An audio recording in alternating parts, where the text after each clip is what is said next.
So unfortunately for you, I've written some things down. But before I get on to that, I just wanted to point out to you that the main reason really that we decided it was important to have this meeting is because we want Glastonbury to be a safe space where everyone can have their own identity and not feel threatened because of it.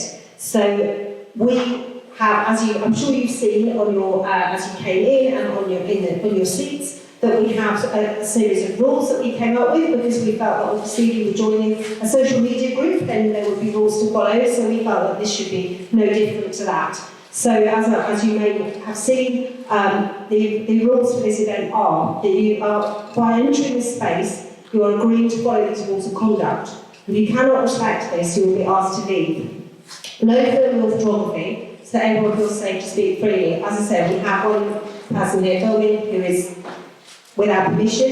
If for some reason you don't want to be filmed, obviously, please do mention that to him. This is a public discussion, not a debate. The purpose is not to win an argument, but to freely share information and support. So if you want to have a debate, then you need to organise a debate. This isn't the place for that. Listen to all speakers with quiet respect. Do not shout out or disrupt talks or questions from the audience.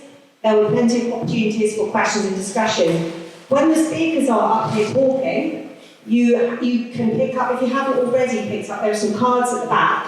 What we would invite you to do is to write some questions relating to what that particular speaker is saying, and we will collect those in after that speaker is finished, and we will, the speaker can then decide which ones of those questions that they feel capable of answering, because it's a bit overwhelming for somebody to suddenly have all sorts of things that they've suddenly got to deal with. It gives them a bit more control. And when we have the discussion, then obviously that will be more from the floor, and clearly people will be invited to speak then. We're all free to be different. Respect for this diversity is expected by interacting with each other in a considerate and courteous manner. Disagreements are okay. We're all free to voice disagreements as long as they happen in a respectful way. Avoid any form of hate speech. Now this is really important because we've also had this from the church itself, who've been very, very concerned that people may use this opportunity to say hateful things. This isn't just coming from us, this is also coming from the church itself. So degrading comments about things such as race, religion, culture, sexual orientation, gender or identity will not be tolerated. If you think what you are going to say could be construed as hate speech, I'd advise that you don't say it, because the fact is the only people that actually need to speak are the ones that are up here on the stage. So personally, if you really do think that what you've got to say might be something that could cause offence to a minority group, then you're probably better for voicing it elsewhere rather than in here, or perhaps not voicing it at all. Limit the time you speak when you have the floor so everyone is free to actively participate. And this is also important. Keep on topic. So participants are not interrupted and are free to discuss chosen topics in a meaningful way. So we've got specific topics. You've got the programme there in your seats, or you can give one as you come in, so you can see what the topics are. When you're writing questions on the card, don't just write any old question that you feel like writing. It needs to be actually relevant. If it isn't, then we won't answer it anyway, so you'll just be wasting everybody's time. Obviously, in the discussion, again, we can perhaps have a bit more diversity there, but again, try and keep it actually relevant to what we're talking about here. If you bring up topics which are not covered, then we are unlikely to address them. So just remain aware of what the day is actually about. If there is an event where we have to evacuate the building, then as Julius would say, we've got fire exits here and here. People from the front rows, from about 3 P's back, 3 or 4 P's back, we expect you to file out this way, and people from towards the back of the room will be filing out that way. People in the cafe obviously will file out that way as well. And I don't know where John is, but John is supposed to be helping people to file. But anyway, we will help you to go out, and then we can all stand up in front and look at the beautiful mural.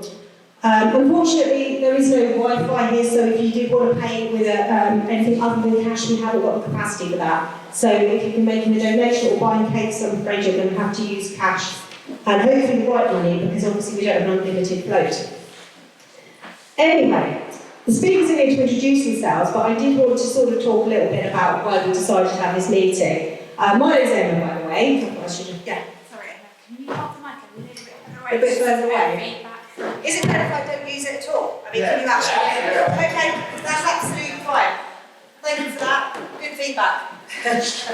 Not the feedback from that. Okay, so firstly, the meeting that we has a specific agenda.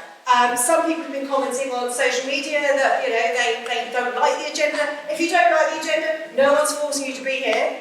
The agenda, as Linda has already said, has got nothing whatsoever to do with shutting down the publication known as The Light. We don't oppose everything in it. Some of it is innocuous, some of it is facile, some of it doesn't really add much, but doesn't do anything damaging either. In the current copy, which I have on here, just to prove that we do actually read it, page 8, I thought was actually really very good. If the whole of it was all about that, which was to do with genocide in Rwanda and so on, that was actually quite an excellent article. The person they platformed in there was someone called Dr. Hazel something, and actually she was really, really good. Cameron, she was called, Hazel Cameron.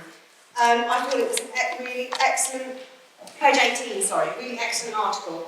But if the whole art paper was like that, obviously we wouldn't have a problem with it.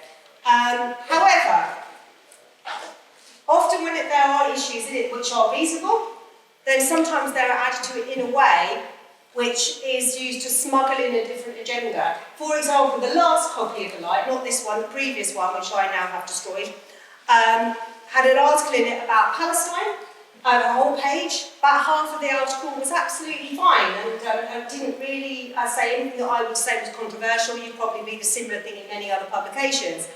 Unfortunately, about halfway through, the decision was made to platform the views of Professor Anthony Wall, who is a known anti-Semite and who no longer works at the university he's said to be professor at because of these very views, like Holocaust denial and so on.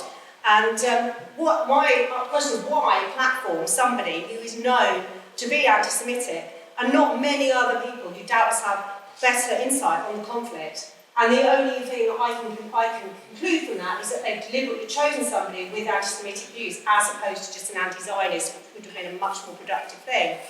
So support for Palestine is being used, unfortunately, as a Trojan horse to put in anti-Semitic ideas. Obviously, anybody who isn't fully aware of that can easily read that article and not realise who that person is. And this is where the danger arises by the fact that these things are sort of smuggled in. If it literally just said on the front, we're all racist, the chances are people wouldn't want it. Obviously, it's more subtle than that. We believe in free speech, which is for everyone. We do not believe in hate speech, which is for no one. Human rights, which according to page 13 of this don't exist anyway, require us to be responsible with our use of them. We need to consider that our right to free speech should be tempered by the consideration of the impact on other people and other people's attitudes towards them. We live in a small town. The sort of hatred which is promoted can only end badly, not just for people of colour and members of the LGBT community and so forth, but for all of us, because an erosion of anyone's rights eventually leads to an erosion of everyone's rights. We also have, as we all know, a lot of antisocial behaviour problems in this town, and causing division and hatred against other people can only add to those. We've heard of people being discouraged from visiting the town because it is perceived to be, not my quote, full of Nazis. This is a reputation which can only damage our town and the tourism that we so desperately rely upon if people decide they don't want to come here. An example of this sort of division is page 11 in here, where it says, I now have friends for life, and my old friends, until they wake up, they have nothing in common with me, but I will always be there for them when they see the world the way that I see.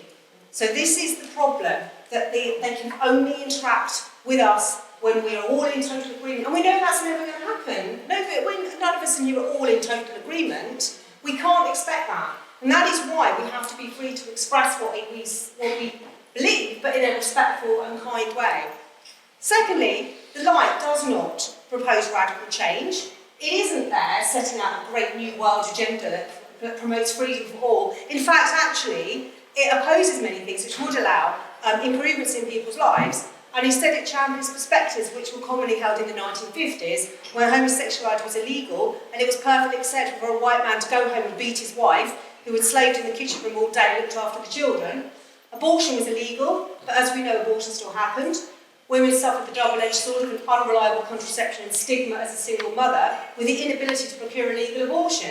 There is actually an article in this current paper which condemns the education of secondary school children in Northern Ireland about abortion rights. And as we know, and it quotes from Catholic Church, 2 pro-life groups, and doesn't give any reasons as to why this was put on the curriculum in the first place. The fact is that if we don't educate children, it makes them more vulnerable.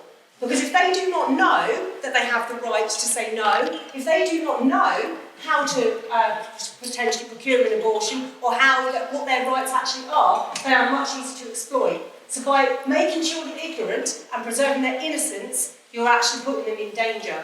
And this is what does not seem to be recognised at all by this paper. And in fact, I will tell you that anyone who disagrees with quite a lot of people apparently are paedophiles. In fact, there's one person who was accused of being a paedophile by somebody handing out the lights, and he works with children all the time. So, clearly untrue. And the fact is, of course, also, if children don't hear about it in their sex education lessons, they're going to hear about it in the playground, they're going to look it up on the internet, they're going to think it's perfectly acceptable to strangle your girlfriend when you're having sex because that's what they've seen on a porn video.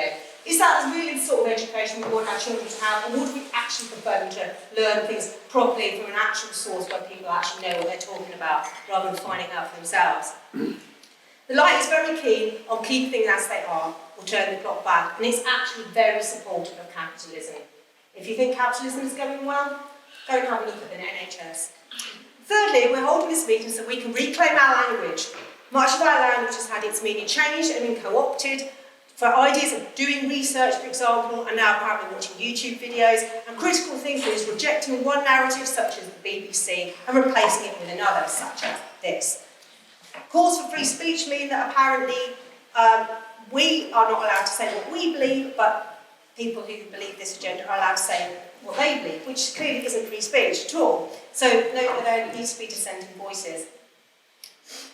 And the last thing I just wanted to say was page 10 in here is a page basically an anti-refugee rhetoric entirely, which muddies the waters between asylum seekers and economic immigrants and paints them all as a danger.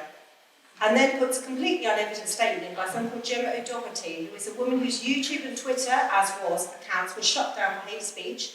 She's a woman who persecuted a mixed-race couple she was Irish, in a little advert in Ireland, so bad that they had to leave the country. She's a woman who said that she didn't know any gays were happy and that they lived miserable lives. This is the sort of person that they put forward in this paper. If those are the sort of things that you agree with, then fine, but these are not the sort of things that most of the people in the town do. So we're here today to give our side of things, to provide more voices, not shut down other voices, to add to the conversation that does not remove free speech but adds to it. As we said, this is not a debate, it is a private meeting for a specific purpose. If you want a debate, go and organise a debate. This isn't it. We're standing up for the majority of people in town and the surrounding area who feel uncomfortable and threatened by the rhetoric in this paper and general rhetoric that's commonplace in some areas of society. It's not just about this. As I said before, we want Glastonbury to be a safe space where everyone can have their own identity, not threatened because of it. So we have our 5 speakers. Steph, would you come up now, please? 5 speakers who will be speaking later on. So James, would you like to just say a little bit about who you are? Because James will be the first person to speak. So I'm James, I've come from Glastonbury, I've come from Stroud, and I'll say a little bit more about myself in a second when I can show you some pictures. But I've been involved in a group called Community Solidarity Stroud District, which has been doing similar things to what Emma's just been talking about, but in Africa.